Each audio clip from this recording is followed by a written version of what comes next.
¿Qué tal? Bienvenidos al debate en Razón de Estado.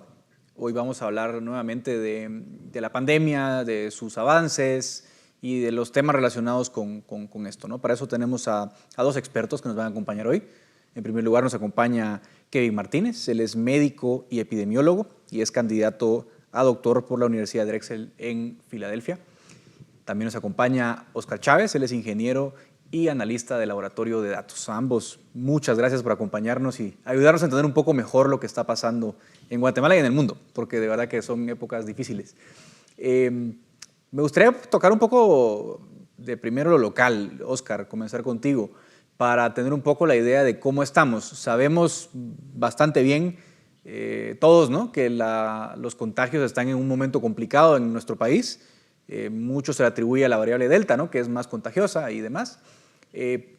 Se habla de otra ola, ¿no? Pero hay que decir que esta ola es bastante peor en términos de contagios que lo visto en las anteriores en nuestro país. ¿Qué nos puedes contar, Oscar? Sí, gracias, Edgar. Gracias por la invitación. Efectivamente, ahorita se habla de la cuarta ola. Realmente nosotros decimos que es casi que la tercera ola, porque el aumento de casos que estamos teniendo ahorita realmente empezó y lo empezamos a ver desde abril, principios de junio, ¿verdad?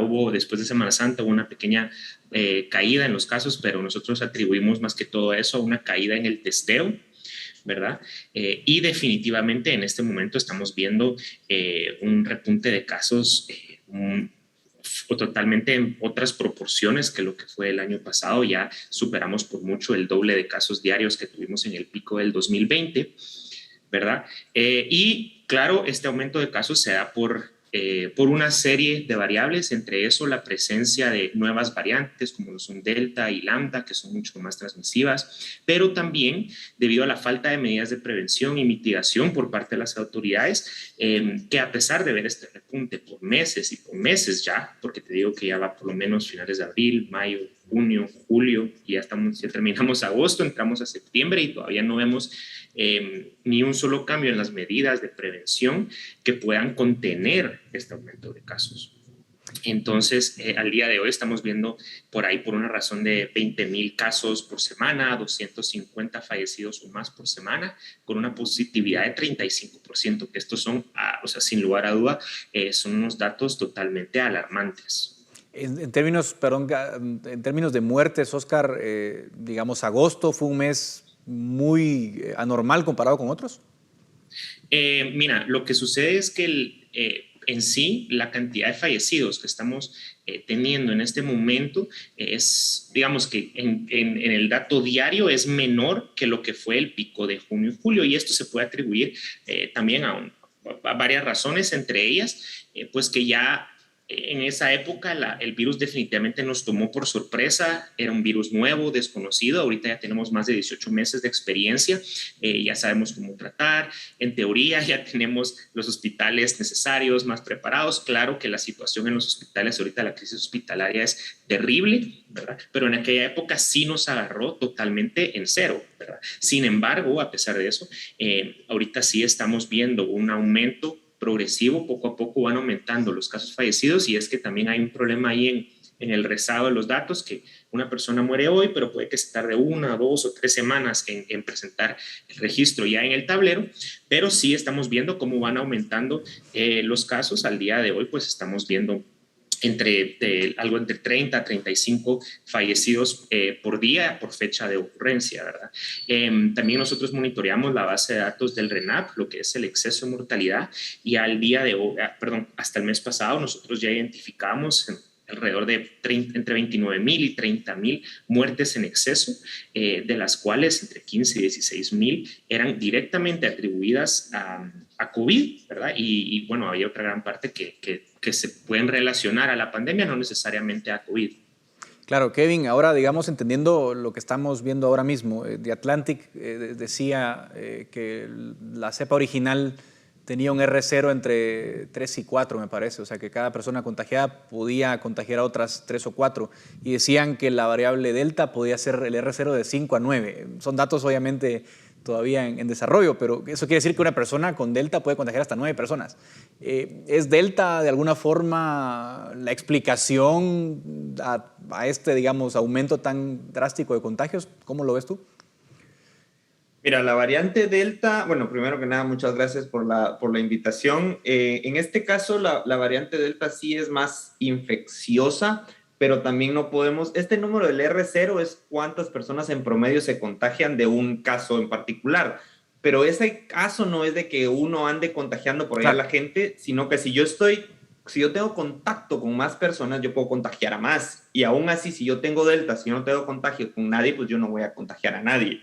O sea, ese promedio está dado por mis contactos sociales, ¿no? O sea, nosotros creemos, está la biología y la parte social del virus, ¿no? La biología es de que, bueno, el virus es infeccioso, etcétera, etcétera, pero no podemos desligar la parte social que tiene esta enfermedad. O sea, que la dinámica social, el trabajo en el que yo me expongo, todo ese rol social de contagio entre personas no aparece al azar, ¿verdad? O sea, tenemos, por un lado, que está la variante que sí es más infecciosa, pero tenemos un rol social alto. O sea, en Guatemala principalmente y en gran parte del mundo, las actividades siguen como si nada estuviera pasando. Entonces, si tenemos un virus más infeccioso, más un rol social casi a la normalidad, o sea, tenemos de resultado es estas olas de casos que hemos venido viendo desde siempre, ¿verdad? Y eso va de la mano con lo que decía Oscar, de que no hemos tenido medidas ni de mitigación ni de control de la pandemia, que no es solo porque muchos dicen no, que quieren cerrar el país, etcétera, etcétera. El tema no es cerrar el país, sino que es detectar los casos de manera adecuada y aislar esas personas que están infectadas para que los que no están infectados puedan seguir con sus actividades. Pero esa es una labor de detección y aislamiento que creo que muy pocos países en el mundo, principalmente en África, han logrado hacer ese tipo de control. Y eso es porque en África han tenido experiencia de otras pandemias, como lo es del ébola, y han tenido esa capacidad epidemiológica que en países como en Guatemala es rezagada, ¿verdad? O sea, desde que empezó la pandemia yo he visto muy pocas ofertas laborales de decir se contratan epidemiólogos o se necesitan, o incluso entrenamiento sobre la marcha, decir, bueno, necesitamos epidemiólogos de aquí a 7 meses, crear programas de diplomados cortos de entrenamiento de epidemiología de campo que es tan necesario para poder controlar la epidemia en las áreas rurales. O sea, ha habido una serie de deficiencias y no todo necesitamos recurso humano, necesitamos crearlo, no lo podemos crear ya, claro, pero se necesitan planes para crear ese recurso humano, ¿no? Ahora, me llama mucho la atención lo que dice Kevin, Oscar, porque de alguna forma, cuando se dicen, ¿no?, necesitamos más medidas, ciertamente yo soy también de los escépticos, o de los críticos, cuando dicen cierres, porque el costo es alto, ¿no? Pero es verdad que no solo son cierres, y esto que está planteando Kevin significa que se pudo haber construido capacidad en estos 18 meses, quizás para tomar medidas menos invasivas como los cierres, pero más efectivas en aislamiento. Digamos, ¿qué medidas podrían tomarse en el corto plazo, en tu opinión, Oscar, para, digamos, de alguna forma bajar la curva de contagios? Mira, definitivamente la fuente del problema es esa que estás mencionando, 18 meses y se ha hecho, pero más que lo mínimo. Y creo yo que esto responde a esta, como esta idea que existe de parte de las autoridades de que los guatemaltecos son aguantadores y vamos a salir adelante con lo que tenemos, y no funciona así. Yo te digo, por ejemplo, el departamento de Guatemala, los hospitales del departamento de Guatemala, en promedio, desde enero están arriba del 100% de ocupación. Es decir, de este año por lo menos. Claro. Así que aquí llevamos ya 8 meses enteros con la ocupación al 100%, y llevamos ya 3, 4 meses con una ocupación, pero exagerada, arriba del 200%, incluso para algunos hospitales arriba del 300 y 400%. Entonces, que hayamos llegado a este punto de crisis realmente es algo que se fue sumando mes a mes sin que hubiera respuesta. Entonces, ahorita, ¿qué se necesita? Nosotros, pues, si lo resumimos en 3 áreas, primero, fortalecer la capacidad de respuesta de la red de servicios de salud. ¿Para qué? Para ya aliviar un poco la tensión que hay ahí, poder darle socorro a los médicos, a todo el personal de salud que está en ese momento y atender de manera digna a las personas que se están llegando y que están enfermando. Segundo, pues sí, tenemos que imponer medidas de contención para reducir la transmisión y escalada de casos. Esto no necesariamente tiene que ser cierres completos y totales a nivel nacional, como se tomó de manera realmente absurda el año pasado, sino que pueden ser cierres, pueden ser medidas diferenciadas, pero para eso se tiene que hacer el análisis epidemiológico de cómo está el virus en el territorio y acompañarlo de un sistema de vigilancia más integral, porque al día de hoy la cantidad de pruebas que estamos realizando es más que insuficiente. Nosotros ya enviamos una recomendación al Laboratorio Nacional de Salud de que por lo menos se tienen que aumentar las pruebas a 20,000 diarias, de manera estratégica repartidas en el territorio. Si no se hacen esas cosas, de balde cerramos, porque si cerramos un mes y no se fortalece el sistema de vigilancia, de rastreo de casos y contactos, inmediatamente a los 2 meses vamos a estar igual. Y tercero, claro, ya lo sabemos todas, acelerar la vacunación. Pero hay que entender que la vacunación no es la panacea y no nos va a sacar en un mes o 2 de esta situación. Ese punto lo quiero preguntártelo a ti, Kevin, desde la medicina. La vacunación, es decir, la vacunación para muchos era como la luz al final del túnel, ¿no? Obviamente Guatemala estamos lejos de los niveles de vacunación de los países ricos, pero igual los países ricos con la vacunación aún están volviendo a decretar uso de mascarilla obligatorio en interiores, etcétera. Porque es importante la vacunación, pero ¿qué tanto necesitamos vacunar a la población para poder ir volviendo a la normalidad?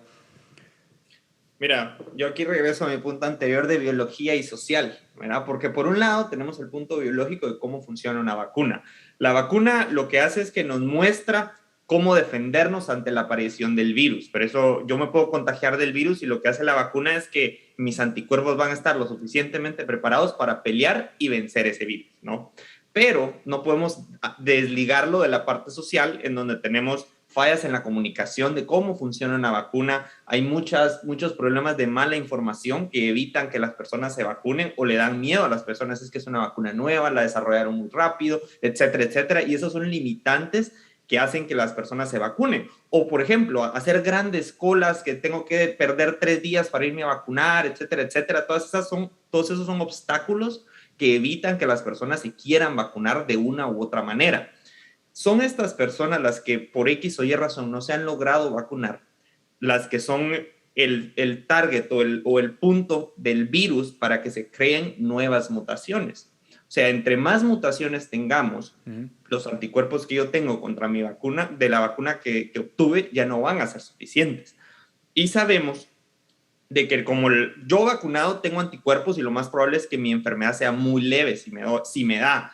Pero como tenemos la Delta, que es más infecciosa, y aunque yo no me dé una infección grave, yo puedo seguir contagiando a otros, que si todos estuviéramos vacunados, fuera como que a cualquiera le diera una gripe y no pasa nada. El problema es que tenemos grandes poblaciones que todavía no se han podido vacunar por X o Y razón, porque no desean, etcétera, etcétera, que hace necesario el volver a utilizar mascarilla en países como Estados Unidos, en donde tenemos que evitar la transmisión, aún en las personas vacunadas, para proteger a los que no se pueden o por X o Y razón vacunar, ¿verdad? Pero es parte de ese rol biológico y lo social, ¿no? De que hay muchos problemas de mala información, que en Guatemala también es el caso. Vimos que al principio cuando empezaron los roles de vacunación, la gente que pudo viajó a otros países para poder vacunarse. Y ahora en Guatemala hay un montón de cuellos de botella en los cuales evitan que las personas se vacunen, ¿verdad? O sea, por ejemplo, yo puedo ir a un centro comercial a vacunarme, etcétera, etcétera, pero eso significa que, tengo que tener carro para poderme movilizar porque el transporte público es ineficiente en el país. Tengo que tener el tiempo o disponer del día de trabajo para poder irme a vacunar. Tengo que madrugar a las 4 de la mañana para ir a hacer cola. O sea, todas esas cosas que tengo que tener yo solo para poderme vacunar hacen que para la población promedio sea demasiado difícil y así nunca vamos a poder alcanzar un porcentaje alto de vacunación para que este virus que vino para quedarse se convierta en una gripe más que va a venir año con año. Ya el tiempo es implacable, me queda ya 2 o 3 minutos, pero Oscar, en la vacunación, ¿cómo vamos en términos de estadísticas por lo menos? Sabemos que no vamos tan bien, pero también sabemos que Estados Unidos nos donó algunas unidades que han ayudado a incrementar la vacunación. ¿Cómo estamos hasta hoy en avance? Sí, mire, el avance realmente a lo que fue los primeros meses de vacunación ha aumentado. Estamos viendo alrededor de 70, 75 mil dosis que se están administrando por día. A nuestro criterio esto todavía es bastante lento. Podríamos elevar la vacunación arriba de los 100.000, 150.000 diarios. En este momento pues ya se puso una dosis de vacuna al 31% de los mayores de 18 años. Y quisiera hacer esa acotación porque cuando uno habla de inmunidad de rebaño y de inmunidad poblacional, toma en cuenta la población total, no solo los mayores de 18 años, ¿verdad? Entonces, eso baja y ya sabemos que, por ejemplo, la Pfizer, que ya se encuentra en Guatemala, está aprobada para hasta menores de 12 años. Entonces, es probable que la población objetivo se vaya a aumentar dentro de unos meses y entonces estos porcentajes disminuyan. Pero el dato más preocupante tal vez es que solo el 11% de los mayores de 18 años ya tienen su esquema completo. Entonces, creo yo que ahí sí tenemos todavía bastante brecha.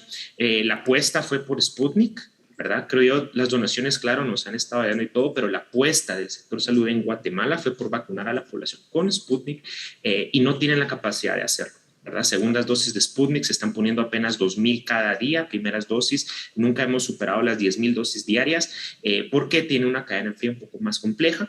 Entonces creo yo que esa es una brecha que si no logramos superar y que llevamos meses sin lograr superar, no vamos a poder hablar de una inmunidad de rebaño en Guatemala hasta dentro de varios meses. En un minuto, Kevin, un poco tu conclusión de la vacunación, ¿cómo llegarle también a la gente en áreas rurales que tiene menos acceso? ¿Qué puede hacer el gobierno para mejorar esa situación?